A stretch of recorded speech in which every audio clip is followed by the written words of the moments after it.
uma inteligência artificial capaz de reconhecer 2.000 elementos, e quando você compara a decisão, digamos assim, da máquina com a de um humano, é como se fosse algo como 90% de acerto. 90% de acerto dos elementos. Então a pessoa deu o duplo twist escarpado. A máquina reconhece 90% desses movimentos como se fosse humano. Ou seja, a gente está chegando muito perto da perfeição do que seria a identificação humana de elementos. Só que, como você falou, Aros, a máquina, ela enxerga mais. Eu fico impressionado quando eu vejo ginástica olímpica e vejo aqueles movimentos, aquelas piruetas. Como é que alguém deu uma nota de meio centésimo a mais ou a menos por conta de uma posição do pé na hora que caiu no chão, que a pessoa pousou ali do salto? Eu não consigo realmente entender esse critério. Quer dizer, é óbvio que existe um critério, mas esse grau de precisão de dar uma medalha de ouro para alguém e de prata para outra por conta de um ângulozinho diferente, eu realmente acho que o cérebro humano, ele pode ser influenciado naquele momento. Por exemplo, eu falei aqui de emoção. Imagina, se você está a gente está falando Jogos Olímpicos de Paris. Então, será que a atleta ou o atleta lá da França, numa final olímpica, aquela plateia toda, a torcida toda gritando, né, apoiando o atleta da casa, será que não tem um componente ali, mesmo que inconscientemente, isso não pode acontecer na cabeça de um juiz, de querer dar uma medalha de ouro para a pessoa que é do país da sede das Olimpíadas? Mesmo, estou falando, a gente é humano é falho, humano às vezes não percebe que está tendo algum viés, mas pode estar tendo. Então talvez a máquina consiga tirar esse tipo de viés, e talvez ela consiga enxergar esse micro detalhe que está acontecendo ali e que pode também desbalancear um julgamento que seria o justo, tecnicamente falando. A grande questão é essa, Aros. Hoje, esse tipo de elemento, desde 2019, a Federação Internacional de Ginástica já vem implementando esses recursos em algumas modalidades, em algumas competições. Começou em 2019 com o Campeonato Mundial, e aos poucos eles estão colocando, mas hoje, no caso da ginástica olímpica, só entra o VAR deles, vou simplificar aqui, se um atleta pedir uma revisão, achar que a nota foi injusta. Não, peraí, eu fui melhor do que o meu colega aqui, e dá uma olhada aí porque vocês perderam alguma coisa que vai fazer diferença ali na hora da medalha. Então, só quando isso acontece é que entra esse sistema em jogo. Agora, se começar a ficar algo totalmente automatizado o tempo inteiro, todas as competições, todas as modalidades, eu não sei até que ponto isso vai tirar um pouco a graça. Eu sempre acho que tira a graça. Você me fez a pergunta, Ares, e é muito difícil escolher um lado, né? Porque ao mesmo tempo em que eu acho que tem que ter justiça, óbvio, eu torço para que vença o melhor no sentido técnico, por outro lado, eu gosto muito da brincadeira, da coisa emocional, da torcida. E eu acho que é muito difícil ficar só com um lado ou com o outro. Talvez um equilíbrio, não sei como, mas eu acho que o caminho é talvez usar no limite, sabe? Mas deixar realmente ainda para o critério humano, porque tem um componente da criatividade. Como é que você julga, né? Uma Rebeca Andrade faz lá uma super coreografia na prova de solo. Como é que você julga criatividade com IA? Será que um dia ela será capaz de julgar criatividade? Não sei. Acho que, por enquanto, eu ainda sou mais fã do humano nesse pedaço do julgamento. E não tem só a criatividade, né? Quando a gente pensa assim, nesse tema, não sei, não vou usar uma expressão que debaixo dela cabe tudo, mas há que se ter um certo je ne sais quoi em alguns esportes, né? Sei lá, o nado sincronizado, a própria ginástica olímpica. Há uma performance ali com inúmeras subjetividades, né? A escolha da música, a maneira como o atleta desenvolve os movimentos, também com base no ritmo da música, a escolha da roupa, ou seja, o sorriso, enfim, há uma série de fatores que não estão contemplados naquilo que a gente vai entender como a técnica pura e simples para a realização de um movimento. Não sei, eu lutei karatê por muitos anos e a gente fazia lá o kata.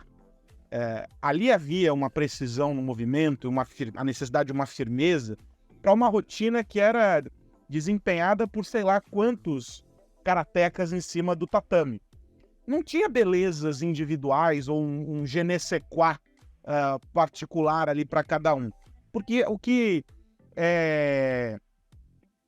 havia de importante era a realização do movimento puro e simples.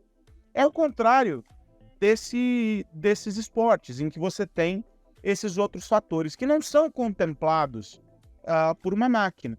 Ou, por exemplo, a emoção da torcida quando um determinado movimento é realizado e essa reação gera um impacto. Há inúmeros casos de movimentos que não foram 100% perfeitos, que não foram nota 10, mas que, justamente pela somatória de fatores, conseguiram influenciar os juízes. E me parece que esses fatores são importantes, se não igualmente, mas eles têm um peso tal qual a capacidade técnica de realizar os movimentos. Os críticos dessa inclusão de tecnologia, ou da adoção da tecnologia nesse processo, dizem que a subjetividade passa a ser deixada de lado. E que esse, na verdade, é o grande trabalho ali do juiz, do avaliador, de quem está nesse processo, de captar essas outras dimensões. O ideal, e é aquilo que você estava dizendo, é a somatória dos dois. Mas a gente ainda vai esbarrar numa outra questão. Quanto esse processo o desafio, né, no vôlei, por exemplo, você chama de desafio, quando você pede para analisar as câmeras para ver se tocou na rede, se foi fora ou dentro da quadra, aquela coisa toda. O quão moroso esse processo pode tornar também a prática esportiva e acabar com esse envolvimento. Muita gente, no caso do futebol, eu não sou um grande entusiasta do futebol, mas me acompanho, tenho amigos que são doentes por isso. E todos eles reclamam dessa questão do VAR, que ela é muito morosa, que tem juiz que não sabe lidar muito bem com isso, ou seja, a própria integração entre a tecnologia e o humano, ela é complexa também nesse ponto, ou seja, até onde a tecnologia está roubando ferramentas dos indivíduos e quando os indivíduos estão se deixando diminuir dentro de capacidades que são só os humanos que podem entregar nesse processo. E o esporte, evidentemente, é uma coisa de paixão, né, Rafa? Não tem como a gente fugir disso. Exato, Aros. E aí eu fico pensando se em algum momento nós conseguiremos simular esse tipo de emoção. Tô aqui pensando do outro lado, né? O humano é movido por paixão. E será que um dia a gente vai conseguir transferir esse tipo de análise ou não, né? Porque eu tô pensando enquanto você tá falando, Aros, a emoção ela é boa pro torcedor. Mas para um juiz, como eu estava falando, isso pode significar um viés, né? O juiz ele não pode estar ali torcendo para um time ou para o outro. A gente vê, por exemplo, partida de futebol internacional, escala-se geralmente um juiz que não seja, óbvio, de um dos dois países, exatamente para eliminar esse viés. Mas será que o juiz realmente não tem uma predileção por um time ou pelo outro? Então, essa coisa meio asséptica, emocional, é algo que pode ser vista como algo positivo para a máquina. Por outro lado, você torna o processo mais chato, né? Fica muito, muito sem graça, sem brilho, tanto do ponto de vista técnico quanto do que você falou. Se a gente coloca um humano ali para fazer a revisão, isso leva-se um tempo. Então, eu estou tentando juntar tudo o que eu estou falando aqui para imaginar o seguinte: imagina se um dia a máquina consiga fazer essa multiavaliação, que ela seja neutra em termos de viés, então a gente vai ter uma certeza que a máquina tomou uma decisão justa, tecnicamente, sem viés, mas que ao mesmo tempo, voltando aqui à história da ginástica olímpica, será que ela seria capaz de capturar essas nuances que você, inclusive, citou, por exemplo, um sorriso, um movimento um pouco mais fluido que um outro mais duro? Será que um dia a gente vai ter capacidade de outorgar para a máquina essa decisão que seria a decisão perfeita? Óbvio que eu estou sendo aqui utópico, imaginando um cenário muito distante, mas por que não, né? Eu acho que na tecnologia, eu sempre falo, tudo é uma questão de tempo, né? O que a gente tem observado em termos de evolução, de inteligência artificial, e agora já colocando essa questão da inteligência artificial multimodal, ou seja, A gente tem várias entradas, tem a imagem, tem o som, tem a microexpressão facial. A máquina vai ser capaz, talvez, de entender se aquela competidora está mais confiante que a outra, se o toque, a pressão na hora que ela tocou o pé, talvez possa virar um novo critério de avaliação. A gente está indo por uma evolução tão grande que talvez a máquina seja a grande decisora no fim das contas. E uma outra coisa que eu estava pensando, Aros, enquanto você estava falando também, é a questão do inverso, né? Se a gente começa a dar para as máquinas um determinado poder de decisão, é de se imaginar que em algum momento o humano, que não é bobo nem nada, saiba desses critérios e tente entregar aquilo que a máquina vai querer. Então você inverte o processo e traz isso para um treinamento. Então talvez o humano vai tentar ficar ali da mesma maneira que faz hoje isso para impressionar os juízes, né? A sequência de uma acrobacia ela é feita para que os juízes deem a maior nota ali. Então você faz esperando receber uma pontuação muito boa. Talvez a máquina comece a mudar a pontuação e talvez o humano comece a tentar querer entregar melhor para a máquina. Talvez os critérios comecem a mudar. Mas, de qualquer maneira, isso a gente já vê um pouco hoje no sentido de as máquinas ajudando atletas a treinarem melhor. Se você pegar hoje atletas de alto desempenho, de alto rendimento, esses atletas eles são monitorados o tempo inteiro, né? A gente tem a variação, mede-se batimento cardíaco, quanto o jogador de futebol, quanto tempo ele, inclusive em campo, quantos metros ele percorreu, como ele se movimentou, tem mapa de calor.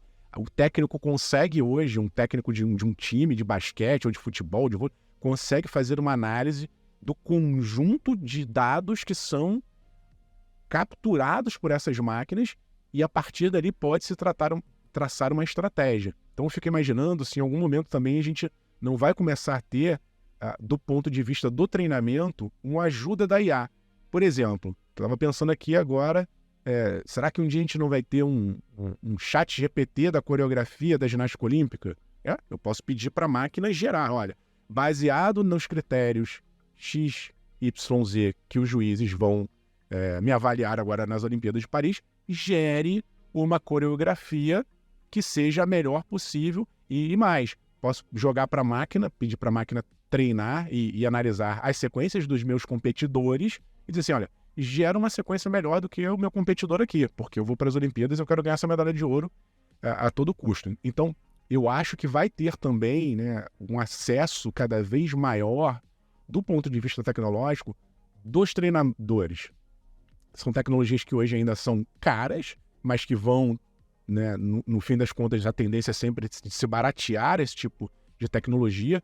Começa-se com atletas de alto rendimento, mas talvez em algum momento a gente vai ter em cada escolinha de esporte no país, talvez a gente chegue um dia que esse tipo de tecnologia se democratize e aí vai fazer a diferença, né? Quem tiver ali um tablet com nem que seja uma câmerazinha analisando a movimentação dos atletas, talvez a gente comece a ter tô aqui viajando, Aros, mas um olheiro, né? Tem a figura do olheiro, aquela pessoa que busca atletas ainda ali na infância com alto potencial de se tornarem profissionais no futuro. Será que se a gente colocar uma máquina ali analisando o que seria um atleta de super potencial, será que ela também não vai ajudar a enxergar melhor quem tem potencial ou não? Novamente, eu não sei até que ponto isso seria um cenário distópico, em que vai ficar uma coisa fria, tudo é analítico, tudo é número, tudo é dado, ou até que ponto a gente pode usar isso como uma forma de trazer à tona novos potenciais, trazer à tona criatividade, né? Fazer com que a máquina eleve ainda mais, né? Pressione ainda mais o ser humano para que ele atinja o seu máximo potencial. Não sei, estou aqui só especulando, mas com certeza a gente vê que cada vez mais a tecnologia ela vai entrar como um elemento influenciador dentro do esporte. E são transformações, né, Rafa? A gente fala do Judging Support System, ele é um elemento de um sem número de transformações quando a gente pensa em tecnologia. A gente está focando aqui em inteligência artificial, mas há uma evolução gigantesca do ponto de vista do desenvolvimento de materiais, desde as roupas que são usadas em determinadas modalidades, até a suplementação, até o trabalho que é feito de nutrição e de compreensão da capacidade fisiológica ali do atleta, tudo isso evoluiu muito. Então o esporte já vem se transformando há muitos anos de maneiras bem profundas e etapa por etapa. O que a gente está assistindo agora é talvez uma interface mais visível para o torcedor. A nossa visão é do torcedor, no fim, né? A gente está assistindo ali a disputa. Em que, com o processo de avaliação, se torna claro, você vê ali a interferência da máquina de maneira mais clara. Mas a tecnologia, de alguma maneira, e de várias maneiras no caso, já vem promovendo essas transformações.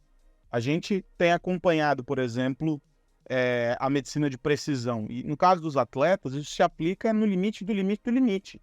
Até você conseguir saber, por exemplo, quanto um jogador de vôlei se deslocou dentro da quadra, como foi o salto, o impulso.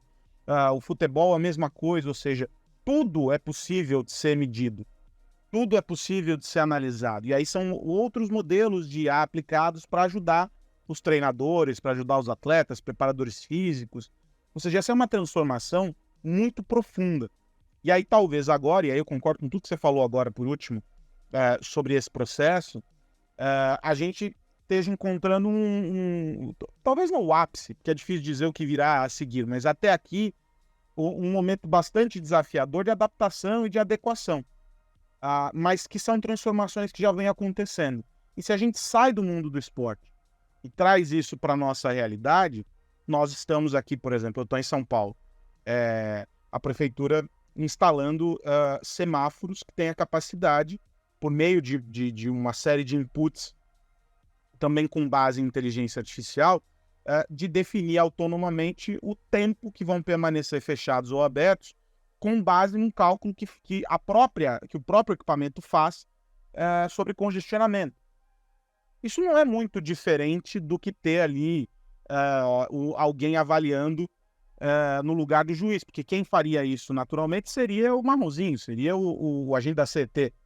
A gente tirou isso desse agente e agora autonomamente a máquina faz essa decisão.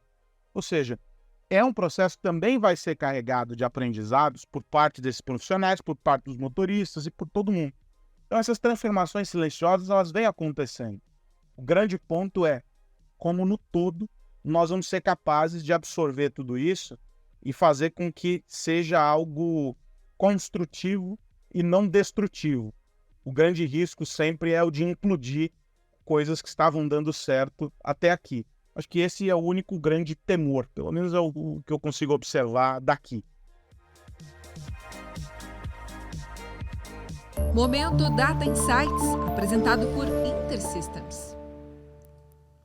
De volta com o Momento Data Insights aqui na MIT Technology Review Brasil, essa parceria com a InterSystems, para a gente falar sobre Open Health, para a gente falar sobre como a tecnologia viabiliza cada vez mais a digitalização e a transformação da saúde. E o foco, a gente falou muito sobre isso na semana passada, é o paciente. Não importa se a gente esteja falando sobre como a gente coleta, como a gente armazena, como a gente trata e como a gente extrai insights dos dados.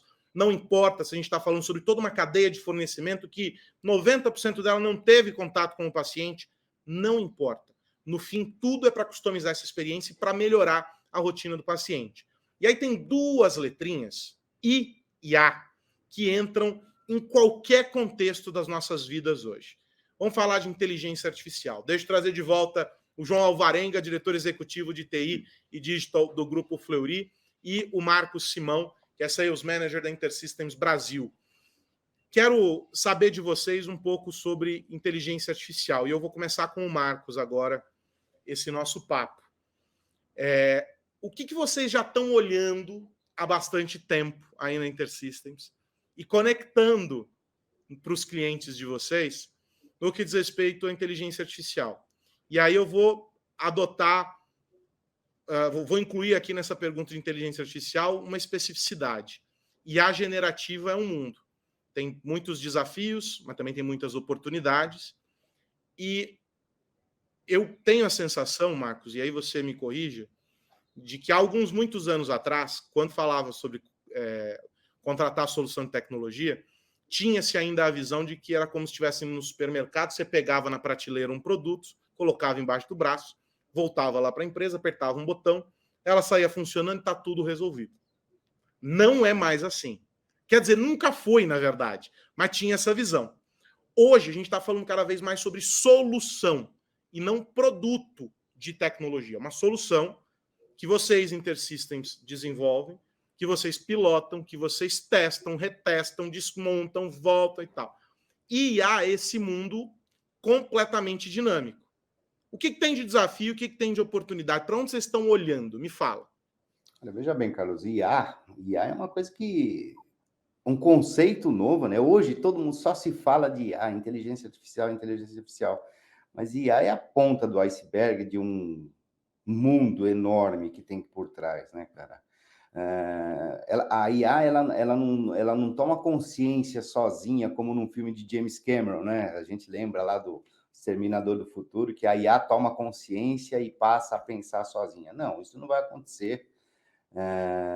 Isso tudo passa por um processo de primeiro amadurecimento dos dados, né? Tipo, a IA ela precisa de dado e precisa de dado bom, ela precisa de dado saudável para que ela seja funcional. Então você precisa ter toda uma parte de segurança de dado, maturação desses dados, busca desses dados, mineração desses dados, e aí você entra, assim, na parte de machine learning, né? Porque você precisa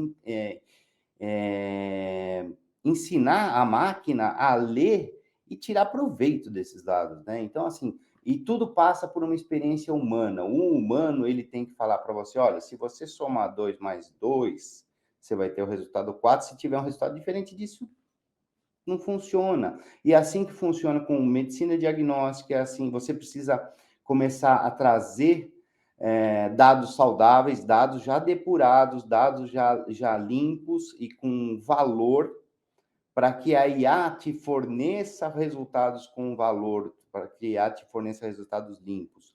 E tem muita gente que pensa assim, a IA vai substituir a decisão humana. Eu acho que nunca. O ser humano ele tem realmente tá acima de qualquer ponto para decidir na hora do vamos ver o que está certo ou está errado. Mas a IA ela tem que trazer a condição de que essa decisão seja a melhor e mais assertiva possível. Essa é uma visão. A InterSystems já tem e já faz isso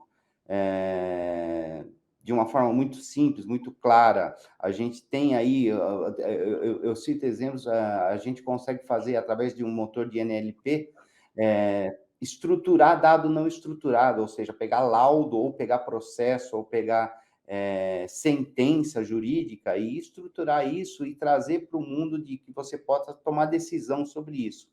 E aí sim, a IA começa a fazer sentido e começa a tomar proveito disso. E do lado de vocês, João, o que vocês têm como experiência pensando em inteligência artificial e que vocês entendem nessa mesma linha do Marcos, que é um processo, é um mar mega aberto, né? Sem dúvida. Acho que é um mar aberto, mas é bom lembrar que não é uma disciplina que nasceu ontem, né? A gente fala de redes neurais há muito tempo. E eu acho que chegaria a esse ponto de popularização, principalmente com a IA generativa, que trouxe o lado mais lúdico da inteligência artificial, né? Você consegue ali, através de textos, de imagem mais amigáveis, chegar mais próximo do público. Acho que essa é a grande questão aí da popularização. A gente vem atuando, e o que eu acredito mais, nesse momento, tá? Estamos no ano de 2023, isso aí pode avançar numa velocidade exponencial. Mas o que a gente tem de fato, né, de fato hoje na medicina? Eu acredito muito na questão de IA em cima de exames de imagem. Isso, para mim, já está comprovado. Acho que existe aí uma automação muito grande de máquinas identificarem problemas nos exames de imagem, padrões nos exames de imagem, e ajudar os nossos médicos com insights, com pontos de atenção, na triagem ali, laudar os casos mais graves primeiro, isso já ocorre.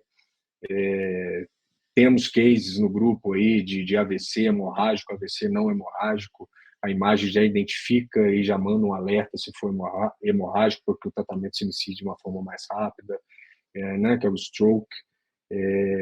A gente também tem outros cases na saúde, né, como no caso de oncologia, que eu tive a oportunidade de participar, da máquina conseguindo fazer a leitura de um exame, por exemplo, de próstata, necessitando de um tratamento de radioterapia, e aquele trabalho que um físico nuclear faria em 2 horas, 1 hora, a máquina consegue fazer delimitação da área onde vai ser tratada em 20 segundos, em 30 segundos. Logicamente que vai para a mão desse especialista para fazer a comprovação de que foi bem feito ali aquela circunferência de onde vão ser inseridos os raios da radioterapia, lógico, mas, ou seja, dá uma automação muito grande, sabe? Então, para hoje, eu acredito muito na produtividade, acredito muito numa interface mais amigável dessa informação chegar a quem de direito, e acredito muito também no aprendizado de máquina para questões de desperdício, questões de fraudes,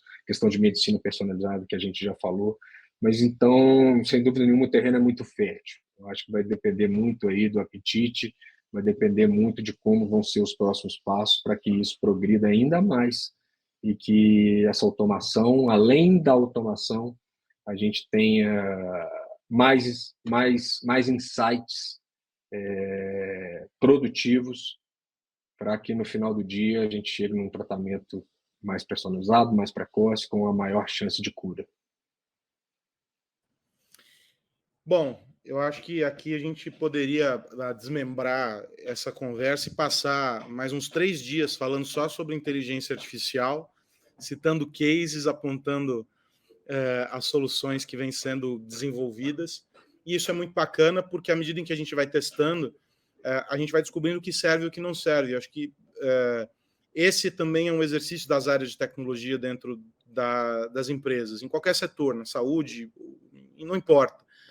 É conseguir olhar aquilo que surge, né, aquilo que está emergindo, e a gente vai falar na semana que vem sobre tecnologias emergentes, mas é olhar aquilo que está surgindo, entender de que maneira isso tudo se conecta com o negócio, testar e ver o que faz sentido e o que não faz sentido. A gente não precisa hoje ficar abraçado eternamente com uma ferramenta só porque ela funciona para todo mundo e para mim não está funcionando e eu vou continuar insistindo nisso. Hoje customiza, hoje vai desenvolvendo e olhando. E com a inteligência artificial é isso, ela abre um mundo gigantesco. E é muito bacana ver, por exemplo, a postura da InterSystems e esse olhar que a InterSystems tem para esse universo infinito, né, de possibilidades de IA, e como ela tenta conectar as necessidades dos clientes. E do outro lado, saber que uma empresa também no porte do Fleury está analisando isso, está testando, está olhando e buscando. E, de novo, gente, isso é o mais importante. Sempre com o olhar para o paciente. No fim do dia, é ele que importa. É como a gente beneficia o paciente nesse processo. E isso é o mais legal. Na semana que vem tem mais momento Data Insights aqui no nosso podcast da MIT Technology Review Brasil, com o Marcos Simão, Sales Manager da InterSystems, e com o João Alvarenga, diretor de TI Digital do Grupo Fleury. Senhores, a gente se encontra aqui na semana que vem. Um abração. Até mais. Um abraço, até lá. Momento Data Insights, apresentado por InterSystems.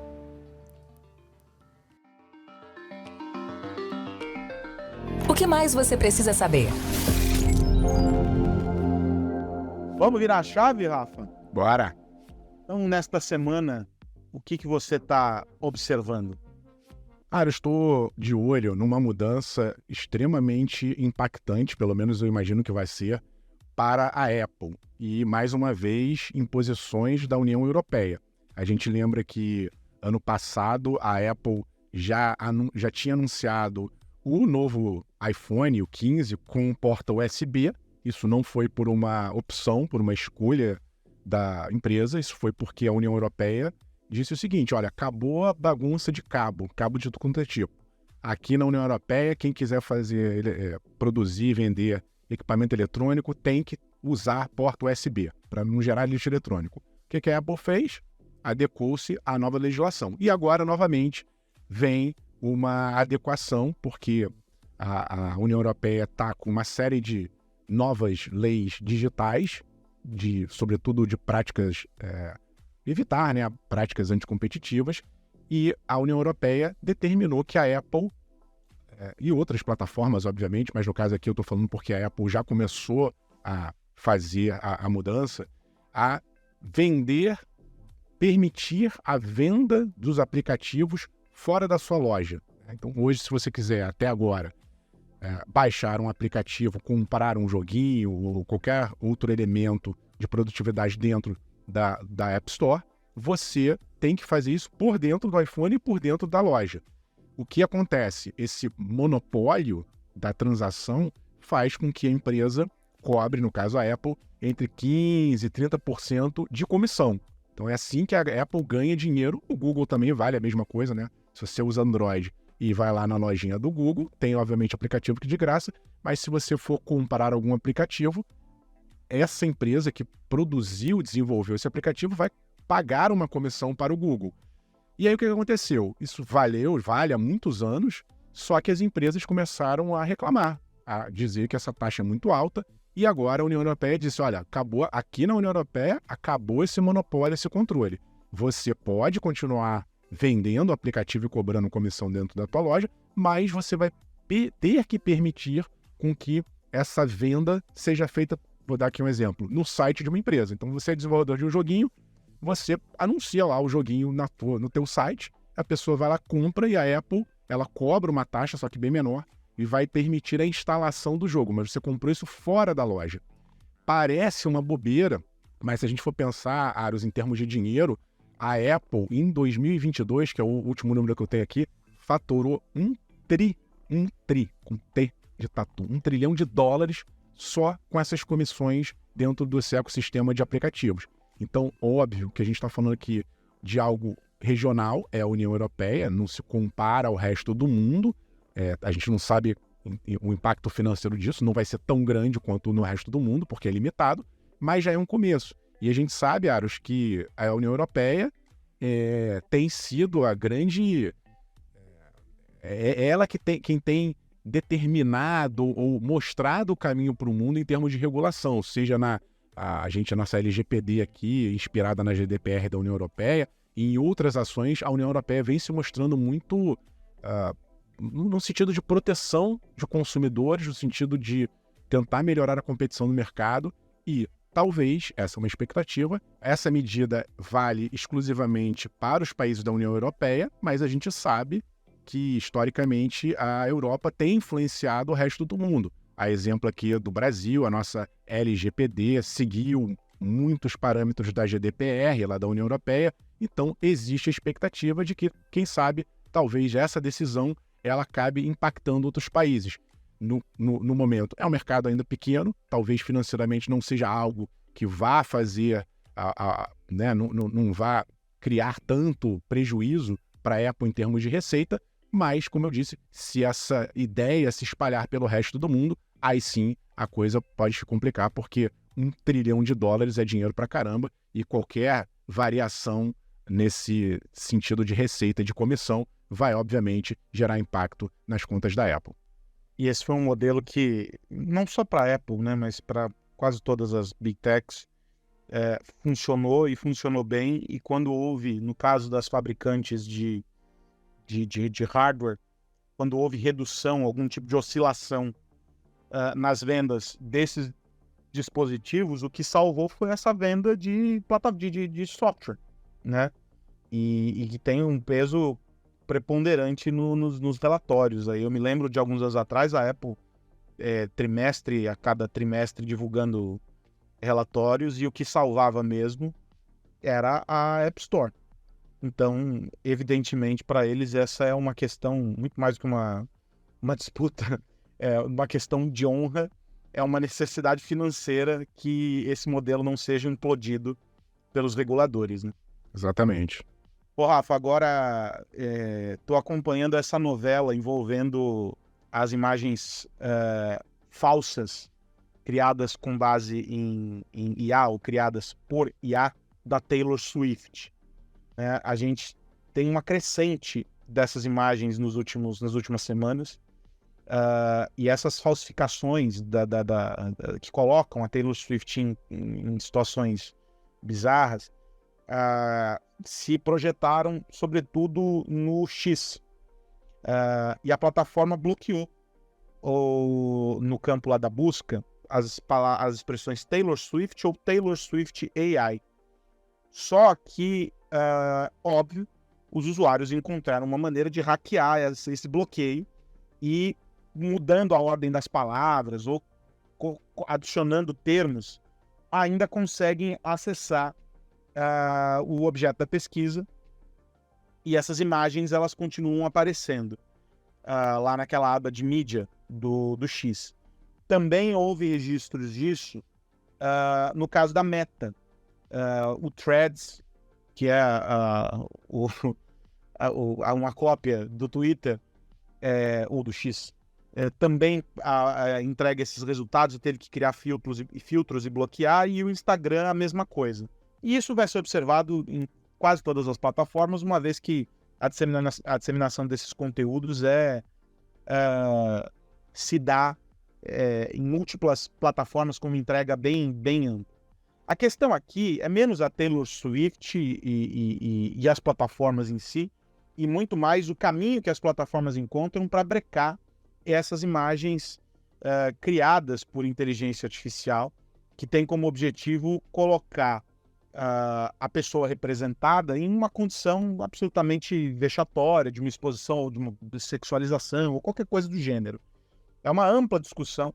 E aí o que as plataformas têm feito é diminuindo a capacidade de alcance das buscas, mas isso já se provou ineficaz sob certa perspectiva, porque o usuário consegue, mudando os termos da pesquisa, eles conseguem acessar, e fazendo a derrubada dos perfis.